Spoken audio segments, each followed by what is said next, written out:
Yes welcome back to prime line hot topic. Bandaru Vamsi గారు good morning. So ఓవరాల్గా నిన్న శాసన మండలిలో జరిగినటువంటి చర్చకు సంబంధించి అసలు కూటమి మాట్లాడనివ్వలేదు, కూటమి నెయ్యికి సంబంధించినటువంటి చర్చను పక్కదారి పట్టించేటటువంటి ప్రయత్నం చేసింది. అక్కడ ఉన్నటువంటి హెరిటేజ్కి సంబంధించినటువంటి సంస్థలో జరిగినటువంటి అక్రమాలు కావచ్చు, ఇందాపూర్ డైరీతో ఉన్నటువంటి ఆ లింకులు బయటపడతాయనే ఉద్దేశంతో బొత్స సత్యనారాయణ గారు మాట్లాడించేటటువంటి ప్రయత్నం జరగలేదు అని చెప్పేసి ఆయన వ్యాఖ్యానించినటువంటి సిచ్యువేషన్ ఉంది. మరోపక్క ఇప్పుడు మోహన్ రెడ్డి గారు చెప్పారు, మొత్తం చంద్రబాబు నాయుడు గారు అసెంబ్లీలో అబద్ధాలు చెప్తున్నాడు, మరి అబద్ధాలు చెప్పేటువంటి సభకు మేము వెళ్ళాలి, ముందుగా మీరు ఏదైనా రాసిస్తే వస్తారట, మరి వారు అసెంబ్లీకి అలాంటి ప్రయత్నం ఏమైనా ఉందా? రాసిస్తారా, లేకపోతే మీరు ఏమన్నా చంద్రబాబు నాయుడు గారికో లేకపోతే నారా లోకేష్ గారికి ఏమైనా చెప్తారా, కొంచెం వాళ్ళకి టైం ఇద్దాము అని చెప్పేసి మీరు చెప్తే వస్తామని చెప్తున్నటువంటి పరిస్థితి. ఎస్ చెప్పండి సార్. రాజు గారు గుడ్ మార్నింగ్. మీకు ప్యానెల్లో ఉన్న పెద్దలు మోహన్ రెడ్డి గారికి, రవికిరణ్ గారికి, కృష్ణవేణి గారికి, ప్రైమ్ 9 వీక్షకులందరికీ కూడా సార్, ఈరోజు జగన్మోహన్ రెడ్డి గారు స్పష్టంగా అర్థమవుతా ఉంది, సంఖ్యాబలం లేని కారణంగానే ప్రజా సమస్యలను చర్చించడానికి అసెంబ్లీలోకి రాలేకపోతా ఉన్నారు జగన్మోహన్ రెడ్డి గారు. సో అసెంబ్లీ స్టార్ట్ అయినటువంటి 2024 బిగినింగ్లో ప్రమాణ స్వీకారం తర్వాత మాకు ప్రతిపక్ష హోదా ఇస్తేనే మాత్రం అసెంబ్లీకి వస్తాం, లేదంటే రాము అని భీష్మించి కూర్చున్నటువంటి జగన్మోహన్ రెడ్డి గారు మరి మొన్న స్టార్ట్ అయినటువంటి అసెంబ్లీ సెషన్స్లో డే 1 మరి ఎందుకు అటెండ్ అయ్యారో చెప్పాలి. ప్రతిపక్ష హోదా ఇస్తేనే వస్తానన్నటువంటి వ్యక్తి ఏదైతే మరి అనర్హత వేటు పడితే వీళ్ళు బై ఎలక్షన్ అడుగుతా ఉన్నారు కదా, రాజీనామా చేసి ఎన్నికలకు రాండి అని చెప్పి ప్రతి ఒక్క నాయకులు అడుగుతా ఉన్నారు కదా. మీరు కనుక మొన్న నిజంగానే రాకపోతే అక్కడ బై ఎలక్షన్ వచ్చుంటే తెలిసేది కదా మీ బలం మా బలం. కేవలం సంఖ్యాబలం లేని కారణంగా జగన్మోహన్ రెడ్డి గారు అసెంబ్లీలోకి రాలేదు.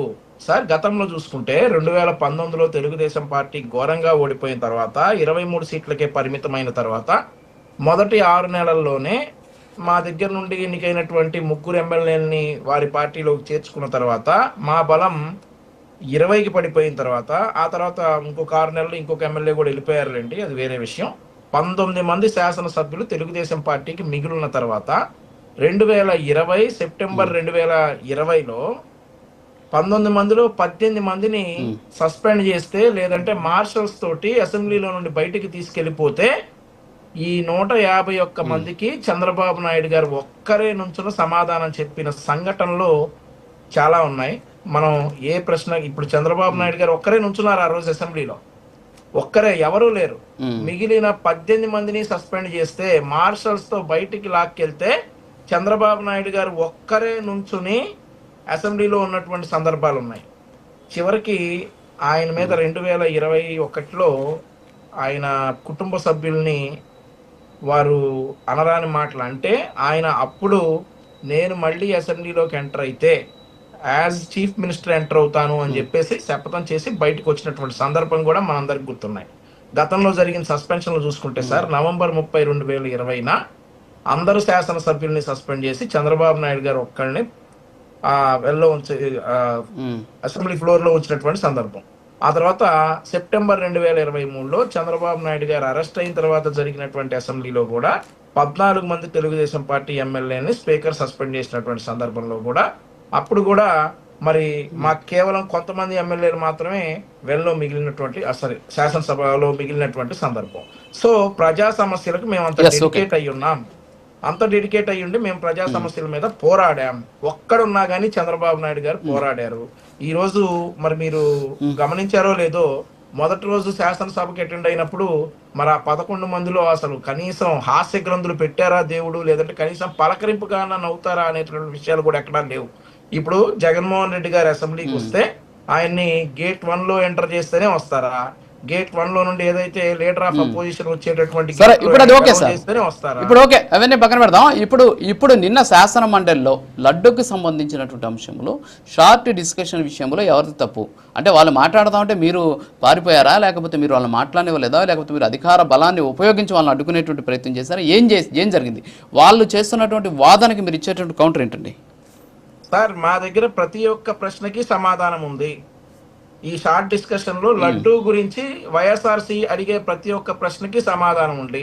వాళ్ళు ప్రశ్న అడగడానికి మాత్రం 15 నిమిషాలు 20 నిమిషాలు తీసుకుంటారు. ఆన్సర్ చెప్పే టైంకి మా మా మెంబర్ ఎప్పుడైతే లెగుస్తారో ఇమ్మీడియట్ గా గొడవ రచ్చ స్టార్ట్ చేస్తే ఎలా సార్ చర్చ జరుగుతుంది?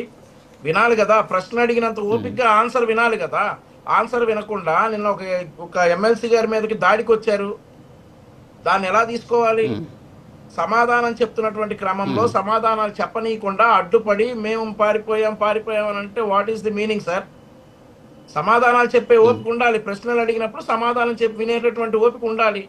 ఆ సమాధానం చెప్తున్నప్పుడు వీళ్ళు ప్రశ్న అడిగినటువంటి టైంలో అంతా కామ్గా ఉండి సమాధానం చెప్పే టైంకి ఒక ఉద్దేశపూర్వకంగా గొడవ చేసేసి అక్కడ కూటమి పారిపోయింది అని చెప్పేటటువంటి ప్రయత్నం చేస్తా ఉన్నారు.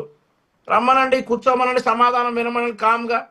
గొడవ చేయకుండా సమాధానం వినమనండి. గొడవ చేయకుండా సమాధానం చెప్తే ప్రభుత్వ సమాధానం ఏంటో తెలుస్తుంది. అది తెలుసుకోకుండా చేస్తున్నటువంటి గొడవలో భాగంగా నిన్న ఎమ్మెల్సీ సోమవీర్రాజు గారి మీద దాడి చేసేటటువంటి ప్రయత్నం మా కూటమి సభ్యులందరూ కూడా ఏకపక్షంగా ఖండించారు. సో ఇట్లాంటివి కూడా వాళ్ళు చాలా తెలివిగా చేసేసి చర్చను దారి మళ్లించే ప్రయత్నం చేస్తా ఉన్నారు. ఓకే.